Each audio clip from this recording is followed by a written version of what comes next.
Well, before easing COVID-19 restrictions, local governments went through a lot of challenges. From entering 2022 with an Omicron subvariant that infected tens of thousands of our kababayans by the day.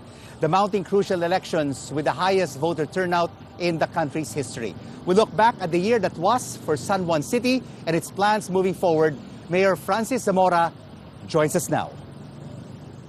We are here at the parish church here in San Juan City. And as restrictions continue to ease, we now have Simbang Gabi, no? Open up to everybody for face-to-face masses.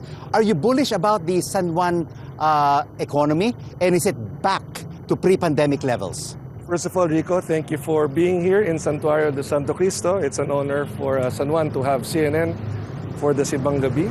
And regarding your question, yes, we are really seeing business getting back to normal. We are seeing our economy bouncing back. In fact, if you go now to Green Hills, you will see the usual crowd.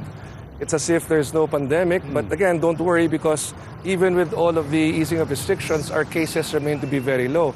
In fact, as of today, we only have 41 active cases. And that's with all activities allowed already. That's with the mask mandate being optional. And of course, we attribute this to our high vaccination rate. Up to this point, San Juan is number one in terms of fully vaccinating our target population, also in terms of booster shots and pediatric vaccination.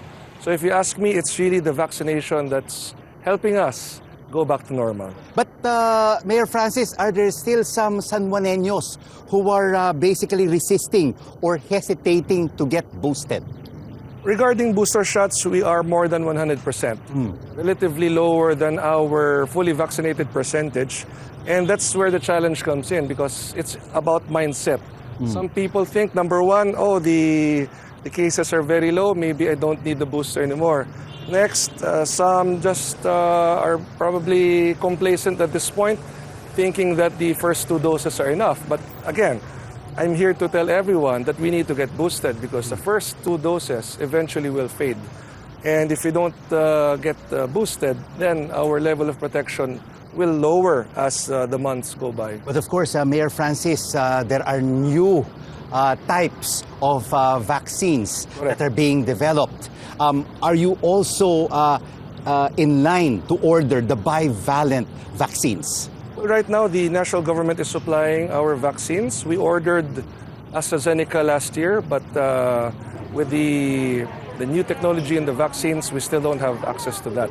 So let us see what the DOH will do. And of course, we are hoping that just like before, San Juan was given a lot of supply of vaccines. We are hoping that if indeed the national government will procure the new vaccines, that San Juan will get its fair share.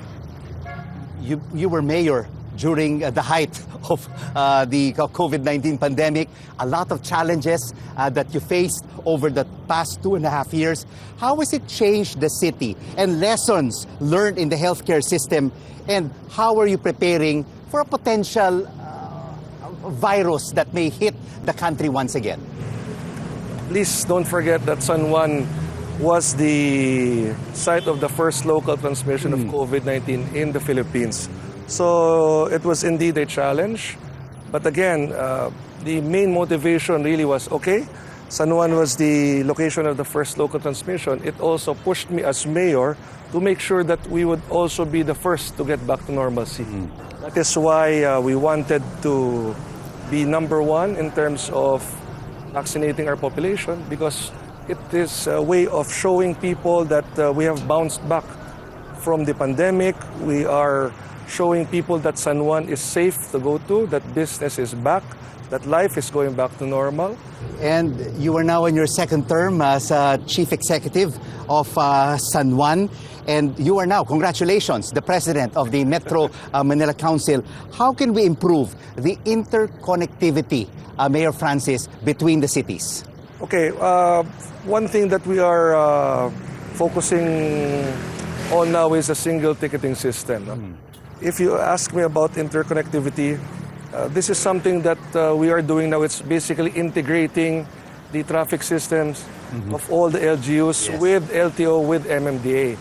Yes, we are 17 LGUs, but again, we have to understand, we are one metropolis. We are one Metro Manila. We are porous in nature. There are no physical boundaries. So we are pushing for the single ticketing system, which I believe will be implemented by first quarter of next year. So just to give people an idea, there will be one unified ticket all over Metro Manila. There will be 20 common violations that will be part of the system, and the fines for these 20 violations will be standardized. And right now, there's already a memorandum circular issued by the DLG prohibiting LGUs from confiscating licenses. This is basically in preparation for the implementation of the single ticketing system wherein, in case you are apprehended or ticketed for a traffic violation and you are from the Ilocos region or from the Bicol region, they will not confiscate your license and you will be able to pay for your fines even if you're back home in your province. But what about the traffic jams, Mayor Francis? They're now back to pre-pandemic levels. How are you planning to address this? Okay, we have to look at it in a medium-term perspective. It's not something we can solve this overnight month or this year.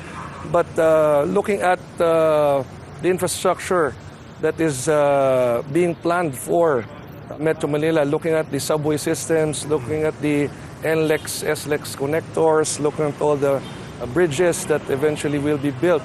And of course, if and when the airport is transferred outside of Metro Manila, all of these factors will help ease traffic. And one thing that I would like to share to the public, easing traffic is a two-way thing. right. Motorists will also have to comply with traffic regulations. Remember, every time there is a traffic violator, it actually adds to the traffic. Because once a vehicle is apprehended, it'll have to stop, they issue a ticket, and then it blocks the flow of traffic. But of course, government has its role. We have our roles and responsibilities. Number one, we have to ensure that our implementation is also correct and fair.